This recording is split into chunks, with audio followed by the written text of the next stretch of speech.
Assalamualaikum warahmatullahi wabarakatuh. Mahasiswa sekalian, kali ini saya ingin menyampaikan satu recap atau kesimpulan dari beberapa materi yang sudah kita pelajari sebelumnya. Sebelum minggu depan dan seterusnya kita akan beranjak kepada agenda atau materi yang lainnya lagi. Nah, sebelum ini kita sudah belajar beberapa model-model interaksi dalam pembelajaran. Di antaranya adalah model pedati, kemudian yang kedua adalah model Kaladin tahun 2008, dan selanjutnya adalah model William Horton. Dan kita ingin coba kombinasikan dengan model Fink tahun 2003. Nah, sekilas mari kita lihat bahwa model yang pertama yang pernah kita pelajari bersama yaitu model pedati, di mana pedati ini terdiri dari 4 siklus. Siklus pelajari, dalami, terapkan, dan evaluasi. Nah, seperti kita ketahui bersama bahwa yang namanya pelajari itu berarti kita menyampaikan learning object kepada mahasiswa melalui berbagai saluran komunikasi. Nah, untuk mengukur capaian pembelajaran ini maka dilakukan salah satu dari 3 tahap berikutnya atau salah 2 dari 3 tahap berikutnya atau bahkan ketiga-tiganya ini, yaitu dalami bisa dengan menggunakan chat, forum diskusi, atau teleconference.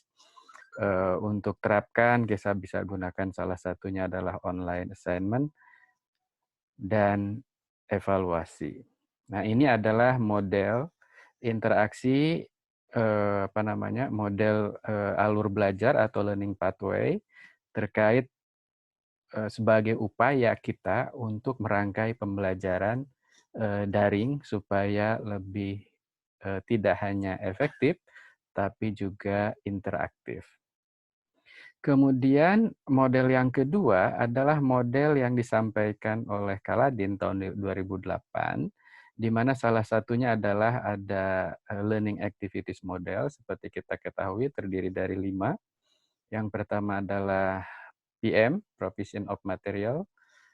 Diharapkan setelah PM terjadi interaction with the material, kemudian interaction between learners, dan interaction with facilitators, dan terakhir terjadi transfer of learning atau disebut dengan interaction menurut Kaladin.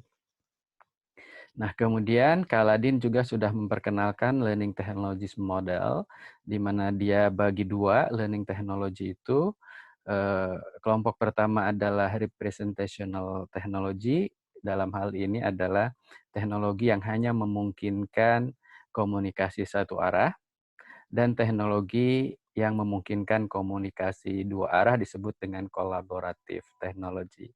Nah, masing-masing kategori teknologi ini dibagi 3 level, level 1, level 2, level 3. Nah, yang bersifat sebagai teknologi yang one way communication atau representational itu level 1 atau level yang hanya melihat saja, bisa teks, visual, grafik, buku, dan lain sebagainya. Sementara yang level 2 itu sudah menuntut kita untuk menggunakan indera pendengaran, diantaranya adalah voice, audio, audio recorded, dan lain sebagainya. Dan yang tahap yang ketiga adalah memerlukan indera pendengaran maupun indera penglihatan, tapi one way communication seperti audio dan motion picture, video, animasi, dan lain sebagainya. Nah, sementara teknologi yang mendukung terjadinya two ways communication itu adalah level 1, email, chat, WhatsApp group, dan lain sebagainya. Nah, kemudian yang level 2 yang menuntut indera pendengaran itu telepon, audio call, atau audio conference. Nah, sementara yang level yang 3 menuntut kedua-duanya, hear and see, yaitu video dan web conference. Nah, ini menurut Kaladin. Nah, selanjutnya ada juga bentuk-bentuk interaksi yang diusulkan oleh William Horton yang terdiri dari 3. Yang pertama adalah absorb, yang kedua adalah do, dan yang ketiga adalah connect. Jadi yang dimaksud dengan absorb adalah peserta belajar menerima informasi, kemudian do, dia diberi kesempatan untuk merasakan, mencoba, menganalisis, dan sebagainya.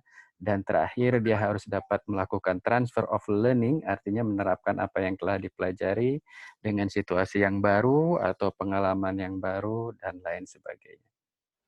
Nah, berdasarkan beberapa model tersebut, saya ingin perkenalkan satu model yang ditawarkan oleh Fink, dan dia menyebutkan bahwa agar terjadi pengalaman belajar yang optimal, maka suatu pembelajaran itu harus aktif atau active learning. Nah, active learning itu indikasinya itu terdiri dari 3 di sini. Pertama adalah receiving information and ideas. Kemudian kita arahkan untuk mengalami experience by doing and observing.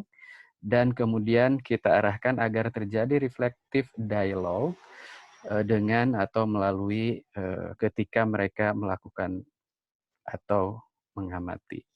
Nah, berdasarkan Fink ini, kita coba analogikan dengan modelnya Pedati, model Haeruman 2018.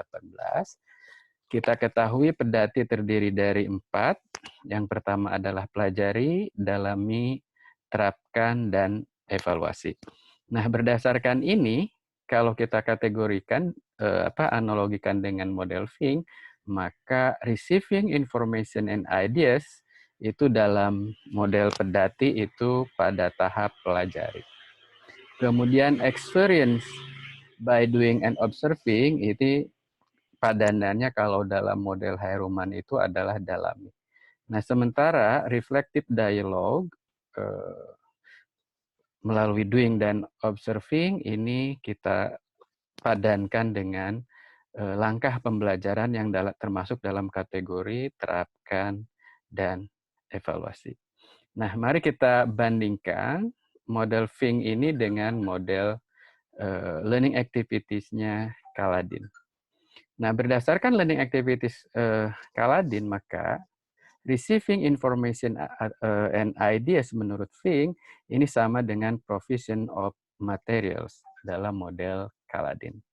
Sementara experience by doing and observing ini dalam model Kaladin ini sama atau padanannya adalah sama dengan interaction with materials. Nah, untuk reflective dialogue ini dalam model Kaladin ini terdiri dari 3 interaction, yaitu interaction with learners, interaction with facilitators, dan intra-action. Gitu ya. Nah, sementara kalau kita padankan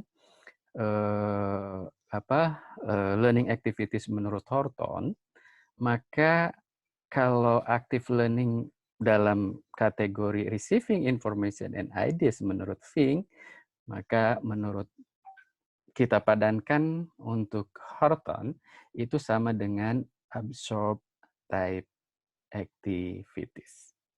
Nah, untuk yang experience by doing and observing sama saja dengan do type activities. Jadi do type activities ini sama dengan level atau langkah kedua dalam Fink, yaitu experience by doing and observing. Nah, sementara untuk reflective dialogue with doing and observing, maka dalam model William Horton itu sama dengan langkah connect atau connect type activities. Nah, demikian sebagai satu recap dan kesimpulan kita, mudah-mudahan dengan berbekal 4 model-model interaktivitas yang bisa kita manfaatkan dalam pembelajaran daring, ini dapat menjadi modal untuk Anda sebagai calon e-learning designer. Nah, mohon diingat bahwa dalam e-learning, upload materi saja itu bukanlah e-learning. Jadi, pekerjaan seorang e-learning designer, kita tidak bicara tentang teknologi.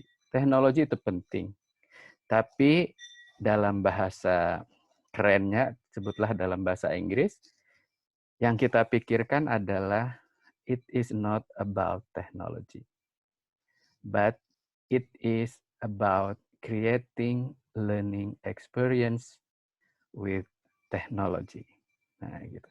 Ingat bahwa yang dimaksud dengan learning experience berarti kita harus mengharmoniskan antara queen atau konten dengan king atau learning activities. Mudah-mudahan 4 model ini sangat bermanfaat dan menjadi modal utama buat kita sebagai seorang instructional designer. Terima kasih. Assalamualaikum warahmatullahi wabarakatuh.